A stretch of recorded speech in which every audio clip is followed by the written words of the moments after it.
سبق 14 مکتوبات شہباز اپنی بیٹی صغرا کے نام۔ مکتوبات نگار شہباز کا تعارف۔ پورا نام سید محمد عبدالغفور اور شہباز تخلص تھا۔ ان کی پیدائش باڑھ میں ہوئی۔ کم عمری میں ہی انہوں نے لکھنا پڑھنا شروع کر دیا، پھر مظفرپور چلے گئے اور وہیں روایتی تعلیم کے ساتھ عربی اور فارسی میں مہارت حاصل کر لی۔ 20 سال کی عمر میں شہباز کی شادی باڑھ کے شمس النساء خاتون سے ہوئی، لیکن شمس النساء کی وفات جلد ہی ہو گئی اور شہباز نے دوسری شادی کر لی۔ اپنے بھائی کے توسط سے جب رجسٹرار ہوئے، اسی دوران مضمون نگاری کی طرف بھی مائل ہوئے۔ پٹنہ کے اخبار الپنچ، لاہور کے مخزن اور لکھنؤ کے اودھ پنچ کے مدیر بھی رہے۔ پھر بھوپال کی بیگم صاحبہ کی دعوت پر بھوپال گئے اور وہاں 1905 میں ناظم تعلیمات کے عہدے فائز ہوئے، لیکن بیگم صاحبہ سے وہ اختلاف کی وجہ سے جلدی ملازمت چھوڑ کر واپس ہو گئے اور غربت و افلاس کے نتیجہ میں بیمار ہو گئے اور 1918 میں اس دار فانی سے کوچ کر گئے۔ شہباز ایک صاحب طرز نثر نگار کے ساتھ ایک کہنہ مشق شاعر بھی تھے، چنانچہ انہوں نے شاعری کی مختلف اصناف سخن طبع آزمائی کی۔ ان کے کلام میں رباعیات شہباز، خیالات شہباز، تفریح القلوب اور باقیات شہباز وغیرہ خاص طور سے قابل ذکر ہے۔ شہباز نے مکتوبات بھی لکھے جو شائع ہو چکے ہیں۔ زیر نصاب مکتوبہ ان کے مکاتب سے ماخوذ ہے۔ مختصر ترین سوالات میں جوابات۔ شہباز کی پیدائش کب اور کہاں ہوئی؟ شہباز کی پیدائش 1860 کے آس پاس باڑھ صوبہ بہار میں ہوئی۔ شہباز کی کتنی شادیاں ہوئی اور ان کے بیویوں کے نام کیا ہے؟ شہباز کی 2 شادیاں ہوئی، ان کی بیویوں کے نام شمس النساء بیگم اور شفیع النساء ہیں۔ شہباز کی 2 کتابوں کے نام بتائیے۔ شہباز کی 2 کتابوں کے نام ہیں رباعیات شہباز اور تفریح القلوب۔ شہباز نے شاعری میں کن شعراء کی تقلید کی ہے؟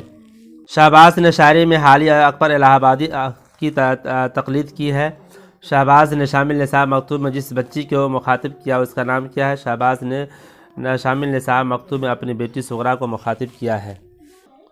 مختصر سوالات میں جوابات۔ شہباز کی تصنیفات پر روشنی ڈالیے۔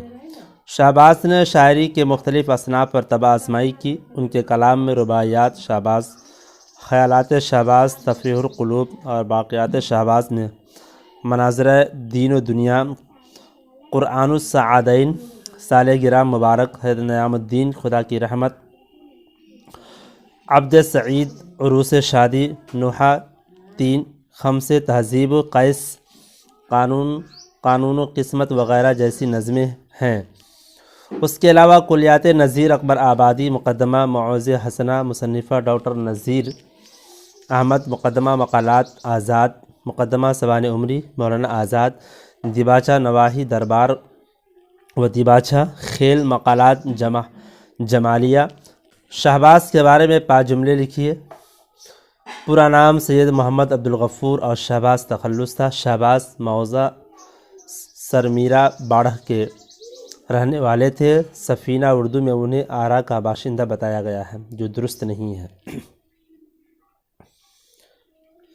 انہوں نے بہت کم سنی میں لکھنا شروع کیا۔ اب مظفرپور کے قیام کے دوران انہوں نے انٹرز پاس کیا اور عربی فارسی میں مہارت حاصل کر لی۔ اس کے علاوہ انگریزی کے بھی سخندان ہو گئے۔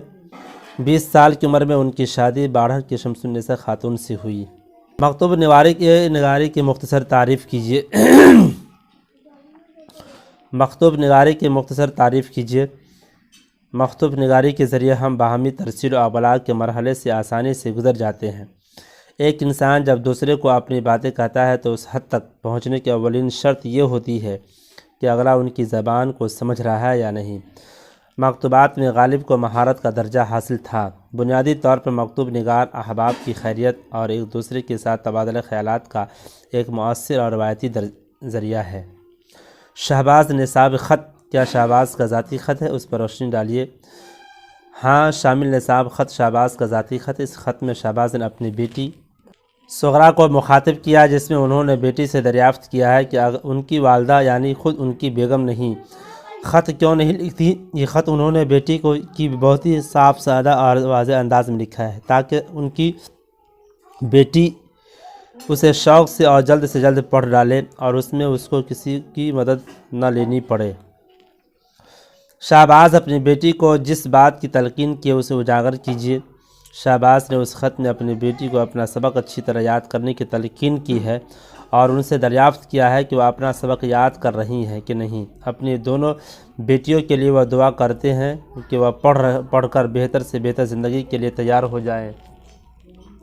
وہ محرم کی چھٹیوں میں ضرور ان کے پاس آئیں گے۔ اب اگر اس وقت وہ سبق صحیح طور پر ادا نہ کر سکی تو مشکل ہوگی اور انعام بھی جاتا رہے گا۔ مندرجہ ذیل الفاظ جمع بنائیے۔ حق، فن، قبر، منزل، دلیل، ولی، امت۔ حق حقوق، فن فنون، قبر قبور، منزل منازل، دلیل دلائل، ولی اولیاء، امت امم۔